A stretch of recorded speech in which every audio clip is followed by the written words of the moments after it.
नमो अरहन्ताणं नमो सिद्धाणं नमो आयर्याणं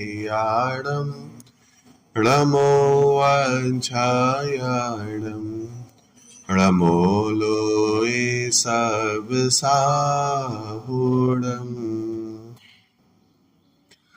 मंगलम भगवान वीरो मंगलम गौतमोगणी मंगलम कुंद कुंदार्यो जैन धर्मोस्तु मंगलम सर्वमंगल मांगल्यम सर्वकल्याणकारकम् प्रधानं सर्वधर्माणां जैनं जयतु शासनम् जैनं जयतु शासनम्।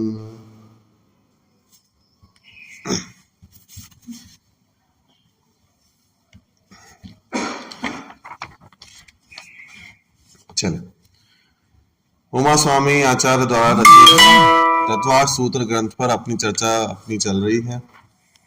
बराबर, इसमें से जो दूसरा अध्याय है उस पर अपन ने चर्चा प्रारंभ करी थी और लगभग 5 सूत्र इसके अपने हो चुके हैं। बराबर, तो पंचभावों का प्रकरण है। पंचभावों के प्रकरण में अपन ने औपशमिक, ठीक है, छायिक, तो छावशमिक, ये 3 जो भेद हैं ये अपन इनकी चर्चा कर चुके हैं। आज अपन को औदयिक नामक भेद की चर्चा करनी है। बराबर, पहले के सारे भेद याद हैं आप लोगों को? औपशमिक भाव के कितने भेद थे? 2। कौन कौन से? औपशमिक सम्यक्त्व, औपशमिक चारित्र। बराबर, फिर इसके पश्चात छायिक भाव के कितने भेद थे? 9। अपन ने देखा ना, 9 भेद याद किए थे, बहुत इजी थे। कौन कौन से? हाँ, अनंत ज्ञान, फिर अनंत दर्शन हो गया, फिर दान, लाभ, भोग, उपभोग, वीर, 7 हो गए। फिर हाँ, छायिक सम्यक्त्व, छायिक चारित्र। बराबर, तो 9 हो गए। बराबर, इसके बाद फिर अपन ने छायापशमिक भाव के 18 भेद याद किए थे, वो भी बहुत इजी थे। कौन कौन से याद किए थे अपन ने? हाँ, 4 ज्ञान 3 अज्ञान। तो कौन कौन से 4 ज्ञान थे? मति, श्रुत, अवधि, मनःपर्यय। हाँ, फिर 3 अज्ञान कौन से थे? हाँ, कुमति, कुश्रुत, कुअवधि। 7 हो गए, है ना? 4 5 6 7 हो गए। इसके बाद फिर अपन ने दर्शन, 3 दर्शन। कौन कौन से? चक्षु, अचक्षु, अवधि दर्शन, 10 हो गए। फिर उसके बाद 5 के लिए था अपन ने लब्धियां, दान, लाभ, भोग, उपभोग, वीर, 15 हो गए। 3 क्या बचे अब?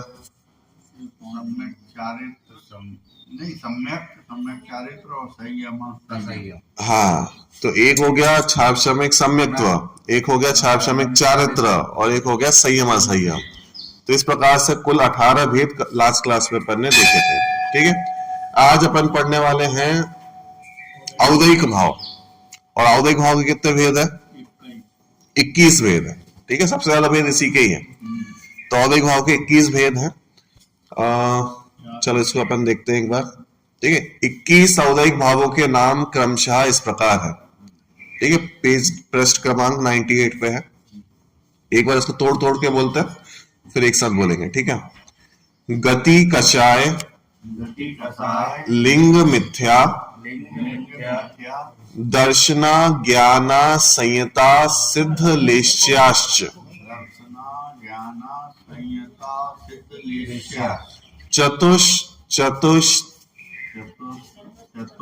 त्रैकैक षड भेदः।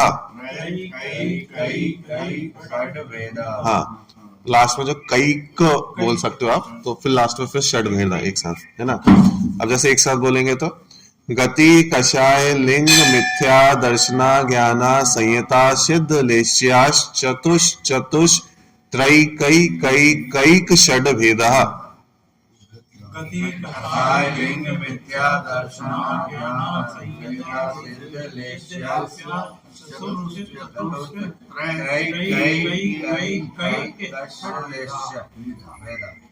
बराबर, ठीक है। अब अपन ने सबका स्वरूप अपन देखते हुए आ रहे हैं कि किस भाव के अंदर क्या होता है, ठीक है। जैसे क्षयिक भाव देखा अपन ने, तो अपन ने देखा कर्म के क्षय से जो जो आत्मा में उत्पन्न हो रहा है वो यहाँ पे लिखा हुआ है, ठीक है। क्षारक्षमिक भाव में क्या होता है? क्षारक्षमिक भाव में क्षयोक्षम की दशा बनती है कि जो हमारे पास जो हमारे गुण है वो थोड़े है थोड़े नहीं है, मतलब कुछ अवस्था में प्रकट है कुछ अवस्था में प्रकट नहीं है। जैसे ज्ञान हो गया तो थोड़ा में प्रकट है, पूर्ण रूप से नहीं है। तो जो जो जैसी अवस्था बन रही है वो यहाँ पे लिख दी गई है। अब इसमें औदैहिक भाव की बात की गई है। औदैहिक भाव का मतलब होता है कर्म के पूर्ण उदय से जो प्राप्त है, कर्म के पूर्ण उदय से जैसे परिणाम हमें हो रहे हैं वो यहाँ पे लिखे गए हैं, बराबर। तो ऐसे कुछ परिणाम जो कर्म के उदय के कारण हमें प्राप्त है वो यहाँ पे लिख दिए गए, बराबर। अब जैसे देखो कुछ परिणाम मैं आपको बताता हूं, फिर अपन चर्चा करेंगे। जैसे गति है, गति, अब हम जिस गति में जाते हैं आपको पता होना चाहिए कि गति जो होती है, चार प्रकार की गति है, मनुष्य गति, देव गति, त्रियंच गति और नरक गति। गति का जो परिणाम होता है ना, हर गति का एक अपना अपना एक अलग परिणाम होता है, उसको आप चाह के भी बदल नहीं सकते। ये औदैहिक भाव है गति। गति के औदैहिक भाव का मतलब ये है कि नरक गति में अगर कोई जीव जा रहा है उसके नरक गति के योग्य परिणाम अपने आप हो जाते हैं, होते ही है। हाँ, वो परिणाम विचित्र ऐसे होते हैं कि वो लाख चाहे, लाख कोशिश करे तो वे मनुष्य गति के योग्य परिणाम हो ही नहीं सकते। बात समझ में आ रही है? हाँ, नहीं नहीं, नरक गति की बात कर रहा हूं मैं। मनुष्य गति में नरक गति के योग्य परिणाम नहीं कर सकते। हाँ, नरक गति के योग्य परिणाम मतलब नरक गति में जैसे परिणाम होते हैं वहां के जीवों के, हम बहुत कशाई बन गए, बहुत कशाई बन गए, मतलब दुनिया का ही समझ लो सबसे ज्यादा हिंसक प्राणी भी है, लेकिन उसके जो परिणाम है और नरक गति के जीव के जो परिणाम है उसमें बिल्कुल अंतर है, जातिगत ही अंतर है। वो मनुष्य गति के जीव के परिणाम नरक गति के योग के परिणाम नहीं हो सकते। मनुष्य गति के जीव के परिणाम त्रियंच गति के योग के नहीं हो सकते। त्रियंच गति के अपने जीवों के एक अलग परिणाम है, वो उस जातिगति परिणाम है। अब इन त्रियंच गति के जीवों में कहा जाता है जन्मजात मायाचारी है। अब ये ऐसे परिणाम मनुष्य गति के जीवों में नहीं हो सकते। मायाचारी तो हो सकती है और बहुत तीव्रता से हो सकती है, लेकिन जैसी मायाचारी त्रियंच गति के जीवों में जन्मजात है वैसी चाहकर भी नहीं हो सकती, वैसे परिणाम चाहकर भी नहीं हो सकते। बात समझ में आई कि नहीं है? उनके योग्य परिणाम अपने अलग अलग है। अब जैसे ये समझो कि रावण का जीव नरक में है, ठीक है, स्वर्ग से सीता का जीव आया उपदेश देने के लिए, अब वहां पे नरक में भी गया, तो नरक में जाने पर भी नरक के योग्य परिणाम नहीं हुए उन्हें। किसको? सीता के जीव को। तीसरे नरक तक जा सकते, हाँ, तीसरे नरक तक जा सकते हैं। तो वहां पे जाने पे भी नरक के योग्य परिणाम नहीं हुए। क्यों? क्योंकि भूमि से अंतर नहीं पड़ता भाई, भूमि से नरक के योग्य परिणाम नहीं हो रहे हैं, जातिगत भेद हो रहा है, गति के कारण हो रहा है। सीता का वो नरक की भूमि पे तो गया है लेकिन नरक गति में नहीं गया है, उस प्रवेश नहीं किया नरक गति में। बात समझ में आई कि नहीं? हाँ, तो बात ये है कि कहां से गति रूप अगर जीव हो गया, हाँ, गति में तो रहता है लेकिन गति अलग है। गति मतलब शरीर है, बाहर की चीज है गति, हाँ, और जीव है, जीव तो ज्ञान चेतन स्वरूप ही है ना। हाँ, तो गति रूप थोड़ी जीव हो जाएगा। नहीं नहीं, शरीर, गति का नाम सिर्फ शरीर नहीं है, गति का नाम सिर्फ शरीर नहीं है। गति का मतलब होता है वो परिणाम। हाँ, जो शरीर मिलता है वो तो नाम कर्म के वजह से मिलता है। नाम कर्म के एक भेद होता है शरीर, उसके कारण मिलता है, और शरीर का कोई रिलेशन नहीं होता भावों के साथ जनरली। तो गति जो होती है ना, गति बेसिकली परिणाम का नाम है कि आप मनुष्य गति में गए हो, आप मनुष्य हो, तो आपको मनुष्य शरीर मिला, ये तो बात की चीज है। आप मनुष्य गति में हो, इसका सबसे पहला कारण यह है कि आपको मनुष्य गति के योग्य परिणाम है। मनुष्य गति में जैसे जीवों को एक परिणाम होते हैं सामान्य, वैसे परिणाम आपको है, इसलिए आप मनुष्य गति में हो। बराबर। तो अब बात यह है कि हम हिंसक भी हो सकते हैं। मनुष्य जो होता है वो हिंसक भी हो सकता है, लालच भी कर सकता है, लाचारी भी है, चारों प्रकार की कषा है। लेकिन जैसे परिणाम त्रियज गति में हो सकते हैं, जैसे परिणाम नारकियों को हो सकते हैं, वैसे चाहकर भी मनुष्य कर ही नहीं सकता। बात समझ में आई कि नहीं? उनके योग्य अपने अपने परिणाम सबके अलग अलग हैं, और वो एक गति है। गति मतलब गति के योग्य परिणाम होते ही होते हैं। हम चाहे कि नहीं, हमें नहीं चाहिए परिणाम। नार की कोई सम्यक दृष्टि है, सम्यक दृष्टि नार की पहुंच गया, और वो कहे कि नहीं नहीं हमें नरक के योग्य परिणाम नहीं चाहिए, पॉसिबल ही नहीं है। नरक में है, भले ही सम्यक दृष्टि है, और सिर्फ सम्यक दृष्टि नहीं, तीर्थंकर प्रकृति का धारी है, तीर्थंकर प्रकृति का धारी है, और वो कहे कि नहीं नहीं हमें परिणाम तो नहीं चाहिए, नारकी के योग्य परिणाम नहीं करेंगे। अरे वो नारकी के योग्य परिणाम होंगे ही होंगे। स्वयं को बचाना, दूसरे को मारने के परिणाम वहां पे चल ही रहा है। वो जो जैसी कषाय होनी चाहिए वैसी चल ही रही है वहां पे, जैसे योग्य परिणाम होना चाहिए वो सब चल रहा है। जिस गति के योग्य है, जितनी तीव्रता है, वो सब वहां पे चल रहा है। बात समझ में आई कि नहीं? ये है अपनी अपनी गति के योग्य परिणाम होना। ठीक है। ऐसी मनुष्य गति में कहते हैं लोक कषाय की तीव्रता है। तो लोक कषाय की तीव्रता में प्रत्येक मनुष्य कोई भी हो, लोक कषाय की तीव्रता में कार्य कर रहा है।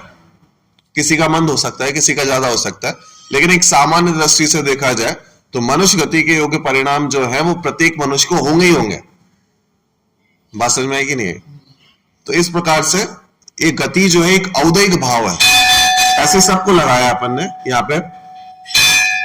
जैसे लिंग है, लिंग अब 3 प्रकार के लिंग हुए। ठीक है। स्त्रीलिंग हो गया, पुल्लिंग हो गया, नपुंसक लिंग हो गया। अब जिस लिंग का धारी होगा उसको तत्जनित वैसे परिणाम होंगे ही होंगे। हाँ, विपरीत नहीं होंगे। बात समझ में आई कि नहीं? द्रवलिंग की भाव नहीं चल रही, द्रवलिंग की बात नहीं कर रहे, भावलिंग की बात कर रहे हैं।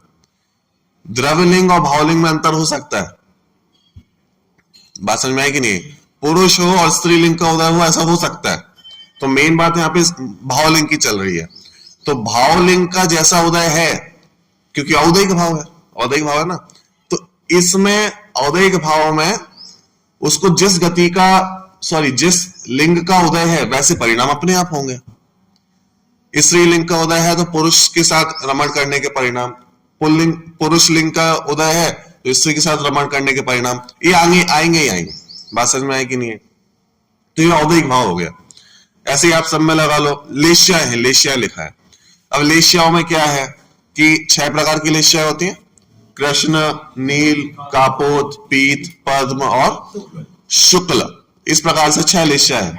तो जिस लेश्या में जीव होगा तत्जनित वैसे परिणाम उसको होंगे। ठीक है। कषाय लिखी, कषाय क्रोध, मान, माया, लोभ।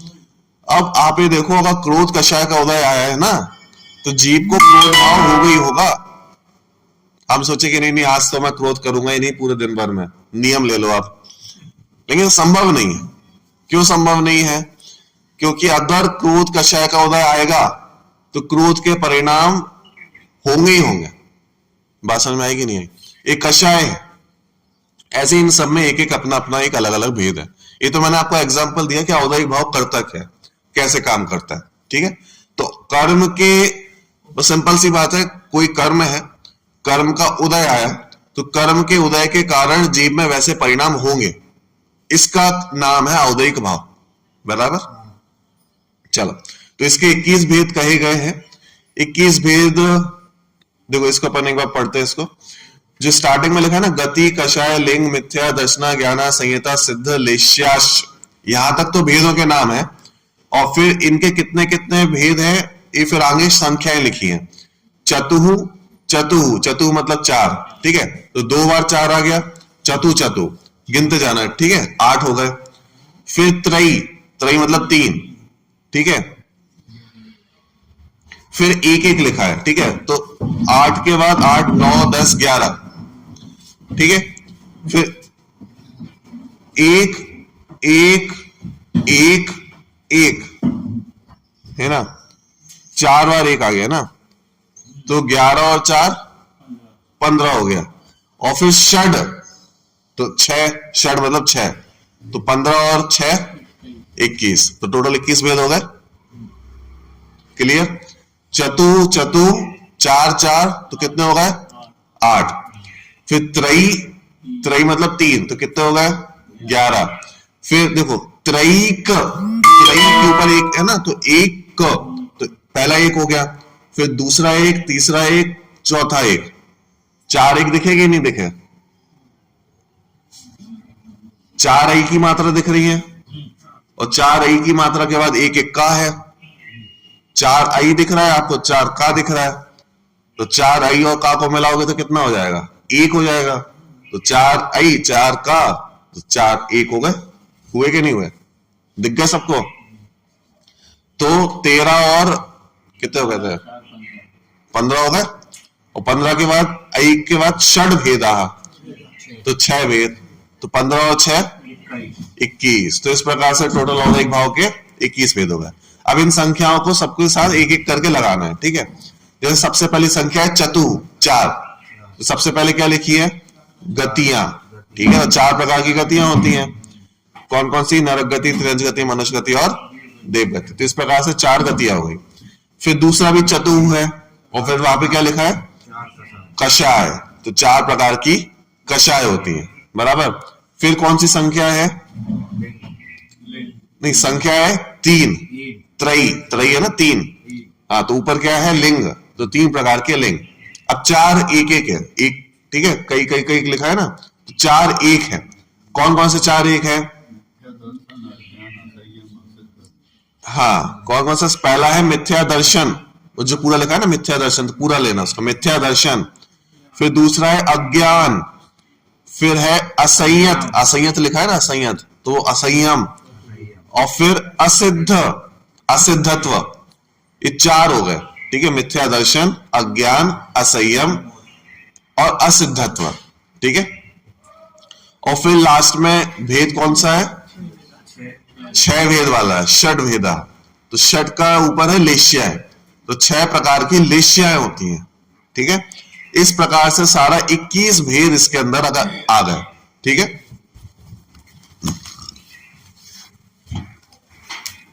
देखो ठीक है, अब इसके इस सूत्र का अर्थ समझ में आ गया सबको, ठीक है। 4 प्रकार की गतियां, 4 कषाय, 3 लिंग, 1 मिथ्या दर्शन, 1 अज्ञान, 1 असंयम, 1 असिद्धत्व और 6 प्रकार की लेश्याएं।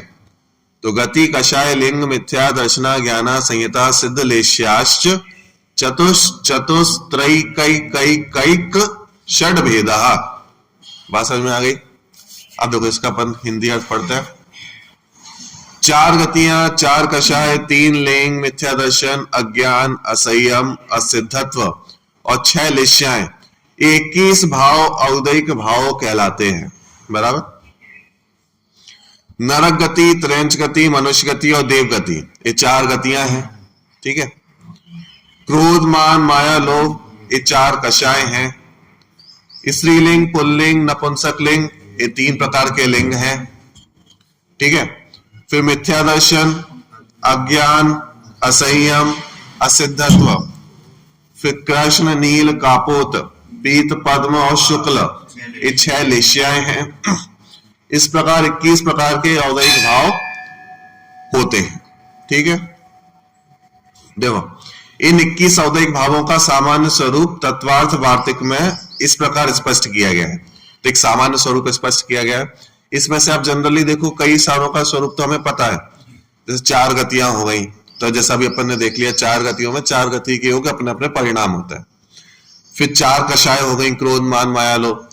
तो प्रत्येक कषाय का कार्य हम सबको पता है कि क्रोध में गुस्सा आता है, ठीक है। मान में एक अपने आप को बड़प्पन का भाव आता है, मायाचारी में कुछ का कुछ करने के परिणाम है, लोभ में सामग्री इकट्ठे करने के परिणाम है। तो इस प्रकार से सारी कषायों के अपने अपने अलग अलग कार्य हैं, ठीक है। 3 प्रकार के लिंग हैं, ठीक है, स्त्रीलिंग, पुल्लिंग और नपुंसक लिंग। तो इनके कार्य भी अपन को पता है, ठीक है। मिथ्या दर्शन, अज्ञान, असंयम, असिद्धत्व और लेश्या। तो 6 प्रकार की लेश्याएं होती हैं। सबके कार्य अलग अलग होते हैं, कैसे कैसे परिणाम होते हैं, या तो इनका स्वरूप सामान्य रूप से सबने सुना होगा। ठीक है, 6 प्रकार की लेश्याओं का एक ना एक बार तो स्वरूप सुना है इनका अपन ने। ठीक है, मिथ्या दर्शन क्या है, अज्ञान क्या है, असंयम क्या है, इनके शाब्दिक अर्थ भी थोड़े थोड़े पता है। ठीक है, तो थोड़ा थोड़ा अंदाजा हमें है। ठीक है, तो इसके आधार से तत्वार्थ वार्तिक में इनका स्वरूप क्या लिखा है वो अपन एक बार पढ़ते हैं। ठीक है, देखो 21 औद्योगिक भावों का सामान्य स्वरूप तत्वार्थ राजवार्तिक में इस प्रकार स्पष्ट किया गया है। देखो, सबसे पहला, जिस कर्म के उदय से आत्मा नारक आदि भावों को प्राप्त हो वो गति कहलाता है। शरीर आदि नहीं लिखा, शरीर आदि तो नाम कर्म के उदय से प्राप्त होगा। गतियां क्या लिखा है, गति का मतलब हो गया जिस कर्म के उदय से जीव नारक आदि भावों को प्राप्त हो उसे गति कहते हैं। तो गति का मेन कारण है कि आप मनुष्य गति में जाने वाले हो, आप देव गति के जीव हो। देव गति के जीव हो का मतलब ही ये है कि आपको देव गति के योग्य परिणाम है। कल के दिन आप मनुष्य गति से देव गति में चले जाओगे, क्यों? फिर आप कहोगे कि नहीं नहीं कुछ नहीं, मतलब मैं तो आज ही वही व्यक्ति हूं। आपको वो परिणाम, जो बेसिक परिणाम थे ना, वो बदल चुके हैं।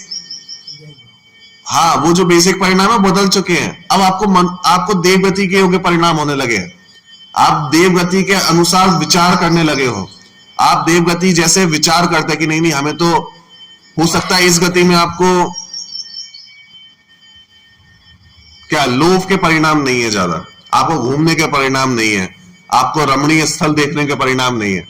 आप जैसे ही अगले जन्म में वहां पे गए देवगति में, हो सकता है आपको ये सारे परिणाम अपने आप आ जाए। आप नहीं, मेरे को तो कुछ परिणाम थे ही नहीं, अचानक से कैसे आ गए सारे, कि भाई अब देवगति में पहुंच चुके हैं। तो देवगति के योग्य परिणाम अपने आप होंगे वहां पर। बात समझ में आई कि नहीं? तो इसे अपन गति कहते हैं। ठीक है, तो जिस कर्म के उदय से आत्मा नारक आदि भावों को प्राप्त हो वो गति कहलाता है। ठीक है, चलो इसके बाद कषाय। कषाय नामक चारित्र मोह के उदय से होने वाली क्रोध आदि रूप कलुषता कषाय कहलाती है। ठीक है, तो चारित्र मोहिनी जो कर्म है जिसके अंदर कषाय आती हैं, तो कुल मिला के कषाय कर्म के उदय से जो अंदर के परिणामों में कलुषता उत्पन्न होती है, हमारे परिणामों में राग द्वेष उत्पन्न होता है, क्रोध आदि परिणाम होते हैं, उसका नाम कषाय है। ठीक है, यह आत्मा के स्वाभाविक रूप को कष्ट देती है, अर्थात उसकी हिंसा करती है, इसलिए इसका नाम है कषाय। मतलब ये हमारे जो अंदर के परिणाम है ना, इसको बहुत ही दुख देती है। कष्ट मतलब दुख देना, हिंसा करना, परिणामों की हिंसा कर देना, अपने स्वरूप की हिंसा कर देना, इसलिए इसका नाम है कषाय।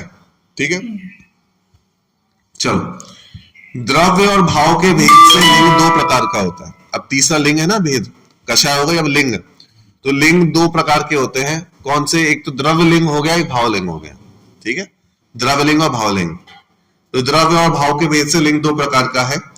चूंकि आत्म भावों का प्रकरण है, अतः नाम कर्म के उदय से होने वाले द्रव्य लिंग की यहां विवक्षा नहीं है।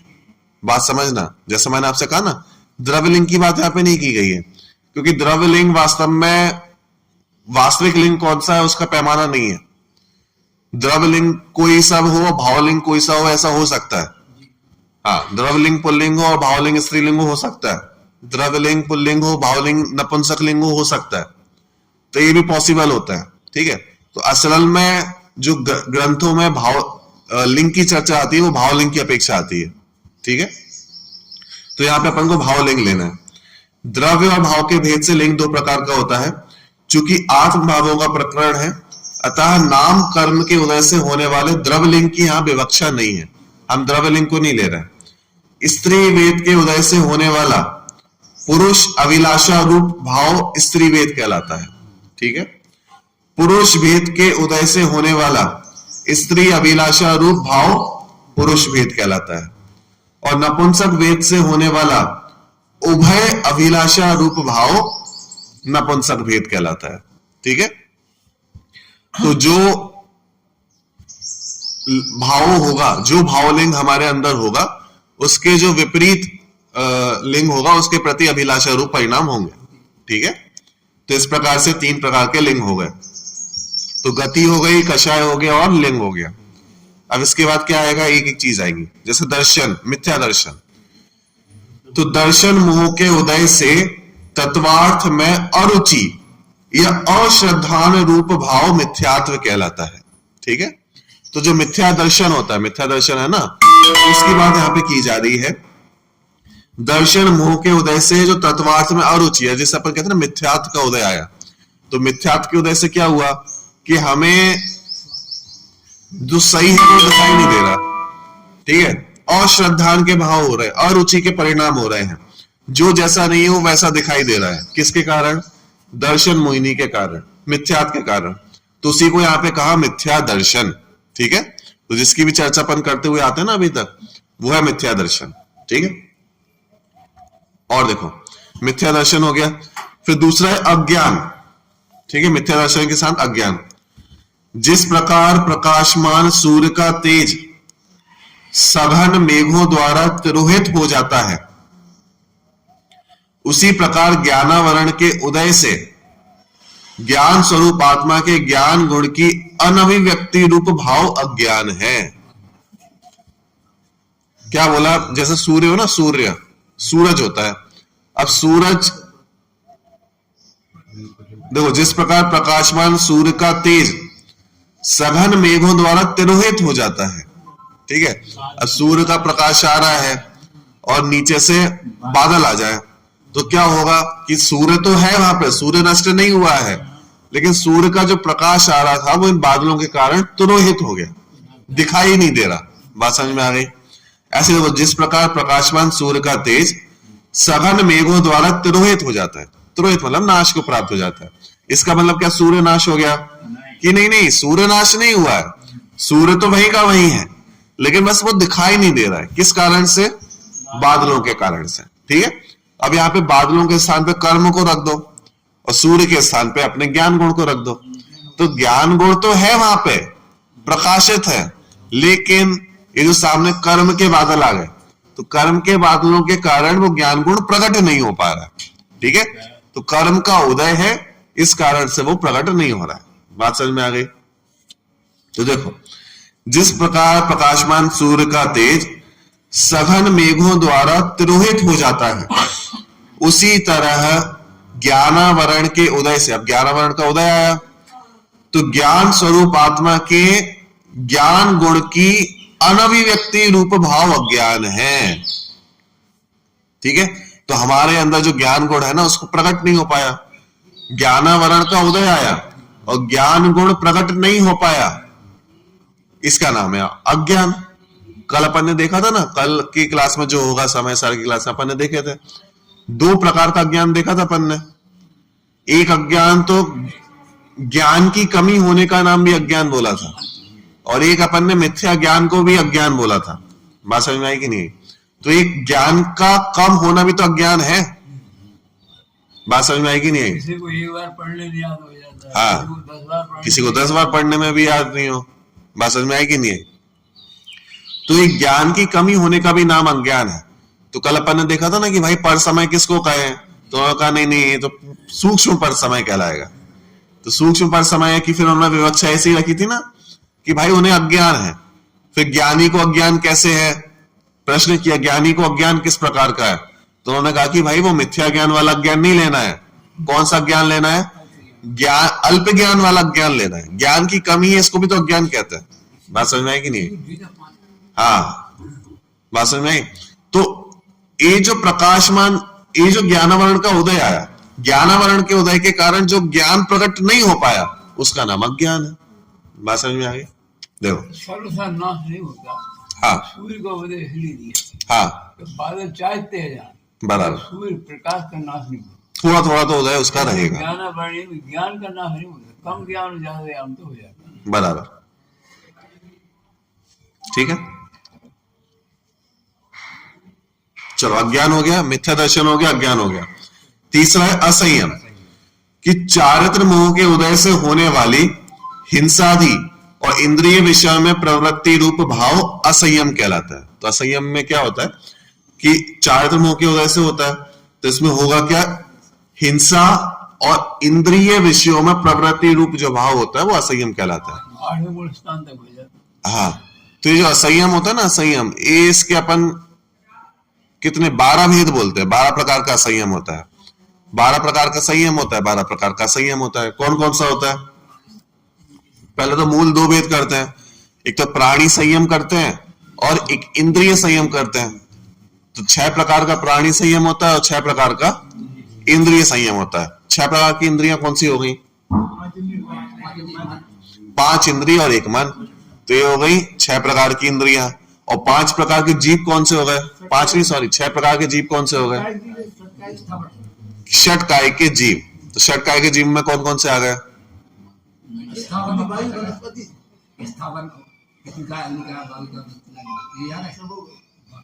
और एक 5 प्रकार के तो स्थावर हो गए और एक त्रस हो गया, बराबर। तो इस प्रकार के षटकाय के जीव हो गए। कौन कौन से? 5 स्थावर। 5 स्थावर मतलब 1 इंद्रिय जीव। तो 1 इंद्रिय में कौन कौन आ गया? पृथ्वी का एक, जल का एक, अग्नि का एक, वायु का एक, वनस्पति का एक। तो इस प्रकार के 5 स्थावर जीव हो गए, 1 इंद्रिय जीव हो गए। और त्रस जीवों में कौन से आ गए कि बाकी जितने 2 इंद्रिय से लेके 5 इंद्रिय तक जीव है वो सारे के सारे त्रस है। तो 1 इंद्रिय वालों को स्थावर कहते हैं और 2 इंद्रिय से 5 इंद्रिय तक के सारे जीव त्रस कहलाते हैं। तो यानी 5 इंद्रिय के जीव आ गए, यानी 5 भेद ले लिए 1 इंद्रिय के और 1 भेद ले लिए 2 इंद्रिय से 5 इंद्रिय के। तो षटकाय। इसलिए स्वाध्याय को परम तब कहा कि अज्ञानी जीव दिगंबर जैन होने पर भी पृथ्वी का, अग्नि का, जल का को जीवे नहीं माने।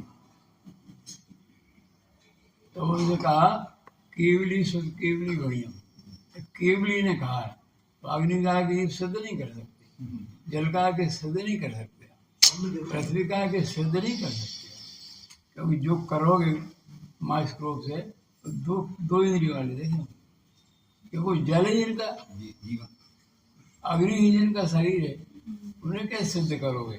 इसलिए केवली ने जो कहा है वो प्रमाण है। बराबर, ठीक। तो इस प्रकार, हाँ क्या बोलते, प्राणी संयम और इंद्रिय संयम, ठीक है। तो 6 प्रकार का प्राणी संयम हो गया, 6 प्रकार का इंद्रिय संयम हो गया। तो ये 12 प्रकार का संयम कहलाता है। अभी 12 प्रकार के संयम को पालन नहीं करना ही 12 प्रकार का असंयम हो गया। तो कुल मिला के प्राणी असंयम क्या हो गया कि प्राणियों की घात करना, तो ये हो जाता है प्राणी असंयम, ठीक है। तो जो 6 प्रकार के प्राणी हैं, 6 प्रकार के प्राणी समझ में आ गए कौन कौन से? कि 5 1 इंद्रिय के और 1 त्रस्य, इनका घात करना कहलाता है प्राणी असंयम। और इंद्रिय असंयम क्या कहलाएगा कि जो 6 प्रकार की इंद्रियां हैं इस पे लगाम नहीं लगाने का नाम है इंद्रिय असंयम। तो इस प्रकार के 6 प्राणी असंयम और 6 इंद्रिय असंयम, कुल मिला के हो गए 12 प्रकार के असंयमों के भेद, ठीक है। अब इसमें एक भेद खड़ा होगा, इसमें एक भेद क्या खड़ा होगा, प्रश्न मेरा, कि 6 प्रकार के जो प्राणी असंयम बोले वो इसी प्रकार के क्यों बोले?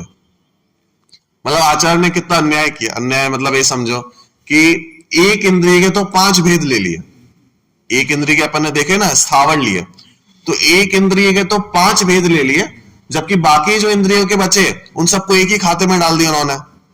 2 इंद्रिय वाले को, 3 इंद्रिय वाले को, 4 इंद्रिय वाले को, 5 इंद्रिय वाले को, सबको एक खाते में बोल दिया त्रस। और जो बेचारे 1 इंद्रिय था छोटा सा, उसको अलग अलग 5 भेद किए उन्होंने, अग्नि का एक, वायु का एक, वनस्पति का एक, ऐसे 5 भेद करे। प्रश्न समझ में आया कि नहीं आया? ऐसा भेद आचार्य ने क्यों किया? सामान्य से बोल लेते 5 इंद्रियों के भेद 5 बोल देते, उन्होंने 6 बोले और 1 इंद्रिय के 5 भेद किए और बाकी सबको एक खाते में डाल दिया। प्रश्न समझ में आ रहा है कि नहीं आ रहा है? जितनी इंद्रियों को उपलब्धता है जिस गति में, हाँ, जैसे कि चींटी को, मच्छर को, खटमल को, सर्प को, मनवारी को, हाँ, तो नाम बोलिए साहब। नहीं, कहाँ बोले ना उन्होंने? 5 इंद्रियों के नाम ही नहीं बोले उन्होंने। उसमें नाम 5 इंद्रिय, 5 इंद्रियों वाला जीव, हाँ, 4 इंद्रिय, लेकिन भेद नहीं किए ना ऐसे उन्होंने। ऐसे भेद कर देते तो सबसे अच्छा था, इजी हो जाता। ऐसे भेद किए नहीं उन्होंने, त्रस स्थावर भेद किए, 5 इंद्रियों के नाम से भेद नहीं किए। वो बोल देते 1 इंद्रिय, 2 इंद्रिय, 3 इंद्रिय, 4 इंद्रिय, 5 इंद्रिय, काम खत्म हो जाता। इसमें भी सारे जीव आ जाते हैं। उन्होंने ऐसा भेद किए नहीं, कम से कम शब्दों को प्रयोग किया। हाँ, एक ही है ना, कम शब्दों का प्रयोग भी नहीं है। वो तो 5 इंद्रिय के जीव बोल देते, सारे सबसे छोटा हो जाता। उन्होंने बोला त्रस स्थावर, तो पूरा उन्होंने बोला। अब स्थावर में उन्होंने 5 भेद ले लिए, त्रस में उन्होंने 1 ही ले लिया। तो ऐसा उन्होंने क्यों किया? स्थावर दिखाई देते ना, स्थावर में जैसे आप वनस्पति देखो, पेड़ देखो, उनके 20 भेद कर दिए ना क्या? हाँ, मतलब मूल बात यही है कि आप ये समझो कि आचार्य की करुणा समझो कि असल में क्या है, मतलब उत्तर वही है बेसिकली कि 2 इंद्रिय से जो 5 इंद्रिय के जीव है ना, व्यक्ति उन्हें जीव मानने को तो तैयार है, कम से कम 1 इंद्रिय को तो जीव मानने को भी तैयार नहीं है। बात समझ में आई कि नहीं? 2 इंद्रिय से 5 इंद्रिय को तो सब जीव मान लेते हैं। 2 इंद्रिय मतलब कम से कम 2 इंद्रियां हैं, चलता फिरता दिख रहा है, उड़ता हुआ दिख रहा है, कम से कम उन्हें हम जीव तो मानते हैं कि हाँ जीव है। 1 इंद्रिय वाले को तो अगर आचार्य लिखते नहीं ना, आचार्य ग्रंथ में लिखते नहीं, तो कोई हम लोग भी जीव मानते नहीं उन्हें। तो स्थावर लिखा है ना। हाँ, कि भाई कौन, कि जल में क्या जीव है, वायु में क्या जीव है, अग्नि में क्या जीव है, अगर ग्रंथों में लिखा नहीं होता तो हम भी मानने को तैयार नहीं होते। तो आचार्य की एक करुणा है कि आचार्य ने उस 1 इंद्रिय के भी 5 भेद खोल खोल के लिखे और बाकी त्रस में 1 में डाल दिया। उनपे भी दया कर। हाँ, कि भाई उनकी भी रक्षा हो, हम उनकी रक्षा कर पाए, इस कारण से 1 इंद्रिय के तो 5 भेद करे उन्होंने, और बाकी त्रस को तो हम त्रस मानते ही हैं, जीव मानते हैं, तो वही त्रस का एक खाता हो गया। बात समझ में आई कि नहीं? तो इस प्रकार से उन्होंने 6 भेद बनाए। अब समझ में आया कि नहीं आया? तो उन्होंने इस प्रकार के भेद करने की उनका कारण है कि हम इनको भी जीव माने। बात समझ में आई? करुणा उनकी। तो उन्होंने 1 इंद्रिय के 6 भेद किए, 5 भेद किए, और बाकी 2 इंद्रिय से 5 इंद्रिय तक के सारे जीवों को एक खाते में डाल के त्रस बोल दिया। तो इस प्रकार के षट काय के जीव हो जाते हैं। ठीक है, हाँ। तो इसलिए संयम के भेद बनाते ना, जब हम बोलते संयम का पालन करो, तो फिर पूजन में भी लिखा है इन पे दया करो। हाँ, संयम के पूजा। तो जब हम संयम के भेद हम सालों से बोलते हुए आ रहे हैं भाई, हम 12 प्रकार के संयम बोलते कि नहीं बोलते? इंद्रिय संयम, प्राणी संयम, और बोलते हैं 12 भेद है। षटकाय के जीव, षटकाय के जीव सब बोलते हैं। तो षटकाय के जीव ऐसे बोले ही क्यों उन्होंने? तो कारण ये है उसका। बात समझ में आई? चलो, तो अपन तो यहाँ पे संयम देख रहे थे। तो चारित मोह के उदय से होने वाली हिंसादि और इंद्रिय विषयों में प्रवृत्ति रूप जो भाव होता है उसे अपन असंयम कहते हैं।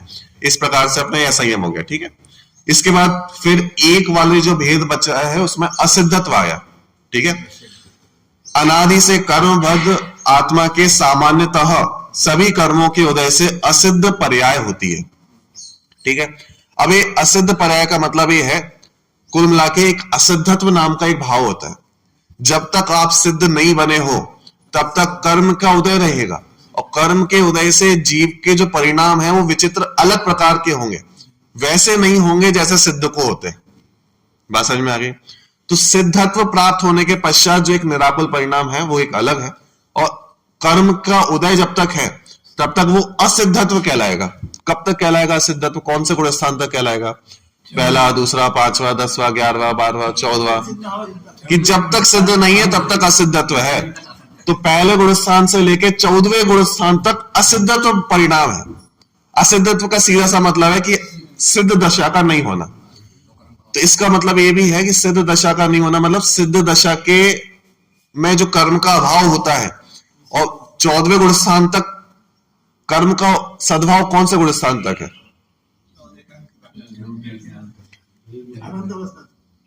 अनंत अवस्था तो 13वें में स्टार्ट हो जाती है। कर्मों का सद्भाव कौन से गुण स्थान तक रहेगा? 14वें तक है पूरा पूरा।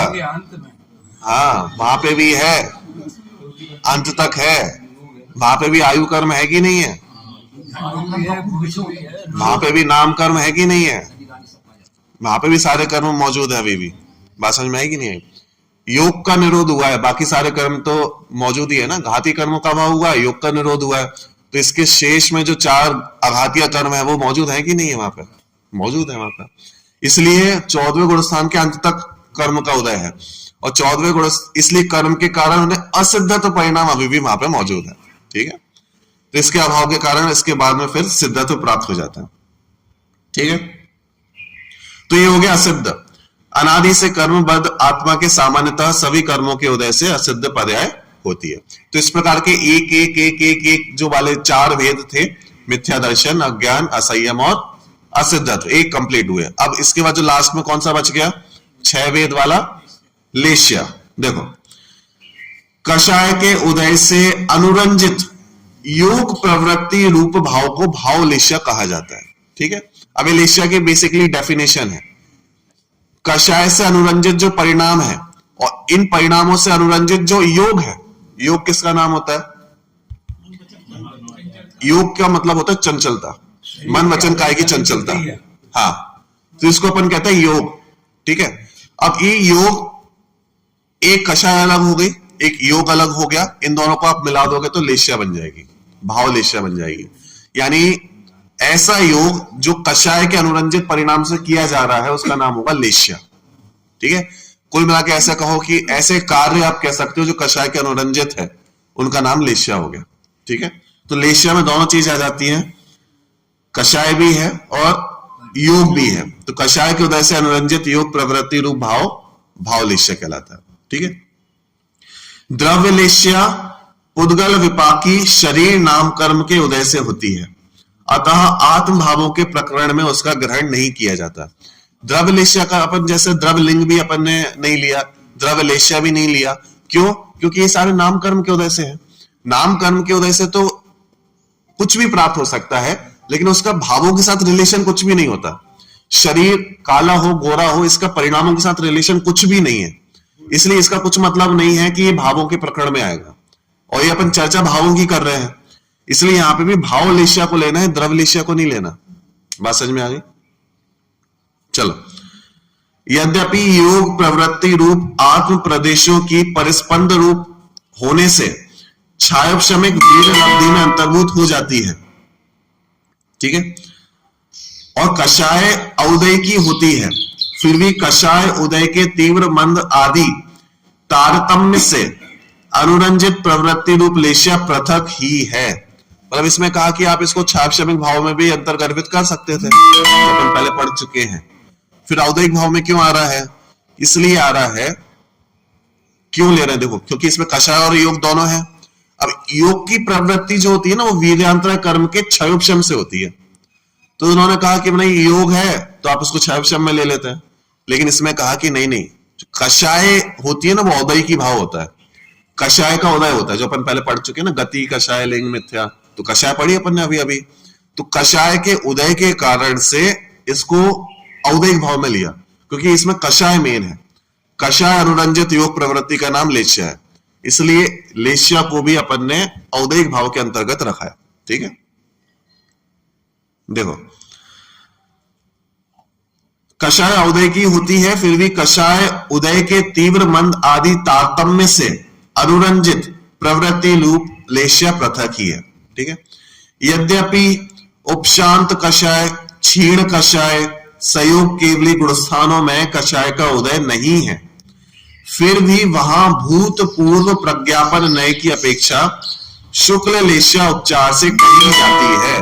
ये कौन से गुणस्थान हो गए? उपशांत कषाय, क्षीण कषाय, संयोग केवली, अयोग केवली, कौन से गुणस्थान है? 9वें 10वें नहीं है। कौन से गुणस्थान है? उपशांत कषाय, क्षीण कषाय, संयोग केवली, अयोग केवली, संयोग केवली 13वां, अयोग केवली 14वां। तो इसके पहले के लगा लो। 11वां गुणस्थान होता है उपशांत कषाय और 12वां गुणस्थान होता है क्षीण कषाय। तो 11वां, 12वां, 13वां, 14वां गुणस्थान इनकी बात कर रहे हैं, क्योंकि 10वें तक कषाय होती हैं। 10वें के पश्चात 11वें गुणस्थान से कषाय नहीं होती, बराबर। तो इसमें वही बोल रहे हैं कि इन गुणस्थानों में तो कषाय है ही नहीं, फिर आप यहां पे लेश्या कैसे बोलोगे? तो भूतपूर्व न्याय की अपेक्षा बोल दिया जाता है। यहां पे बोल दिया जाता है कि इनको शुक्ल लेश्या है, होती नहीं है, लेकिन बोल दिया जाता है शुक्ल लेश्या का कार्य है, क्योंकि शुक्ल लेश्या भी कषाय है ना। 10वें गुण स्थान तक ही रहेगी, इसके पश्चात वो भी नहीं रहती। ठीक है, तो इसलिए इनको बोल दिया जाता है, उपचार से कहा जाता है। मिथ्या दर्शन में दर्शनावरण के उदय से होने वाले अदर्शन का अंतर्भाव हो जाता है। यद्यपि मिथ्या दर्शन तत्वार्थ के श्रद्धानुरूप भाव है, फिर भी अदर्शन सामान्य में दर्शनाभाव रूप से दोनों प्रकार के दर्शनों का भाव ले लिया जाता है। एक इस प्रकार के औदैहिक भाव त्याग नहीं होंगे। अब उसमें वही बोला कि अदर्शन कहां पे गर्वित करोगे, तो उन्होंने कहा कि मिथ्या दर्शन में उसको गर्वित कर लिया जाता है, तो वो एक अलग से उसका भेद नहीं बनाया। ठीक है, और इस प्रकार के टोटल कितने भेद हो गए? 21 प्रकार के भेद हो गए। समझ में आ गए सबको सारे? 4 गतियां, 4 कषाय, 3 लिंग, 1 मिथ्या दर्शन, 1 अज्ञान, 1 असंयम, 1 असिद्धत्व और 6 प्रकार की लेशाएं। इस प्रकार के कुल मिला के 21 भेद होते हैं। क्लियर हो गए सभी को? इसमें कोई डाउट किसी को? कुछ प्रश्न? कौन सा भेद कैसे क्यों लिया? क्लियर है? चलो, तो इस प्रकार के 21 औदैहिक भाव के भेद हुए। इसके पश्चात फिर पारिणामिक भाव के भेद हैं, बहुत छोटे से हैं, लेकिन इसको फिर नेक्स्ट क्लास में लेंगे। और फिर जो सामान्य इसकी जानकारी है तो नेक्स्ट क्लास में अपन इसको कंटिन्यू करेंगे। ठीक है,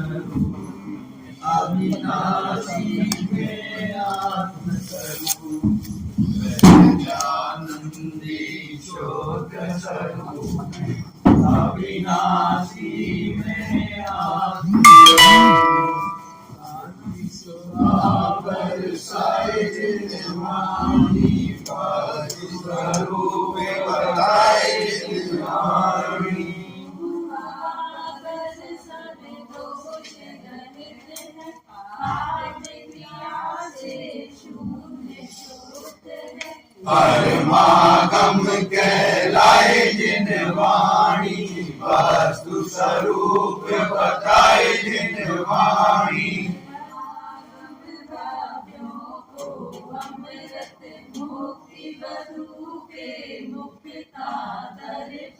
भव सागर से तारे जिन वाणी, वस्तु स्वरूप बताए जिन वाणी।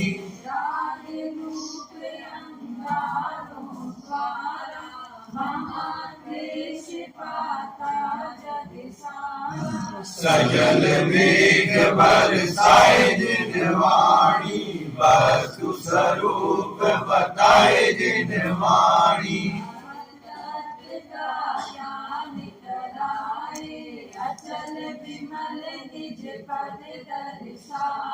सुख सागर लहराए जिन वाणी, वस्तु स्वरूप बताए जिन वाणी।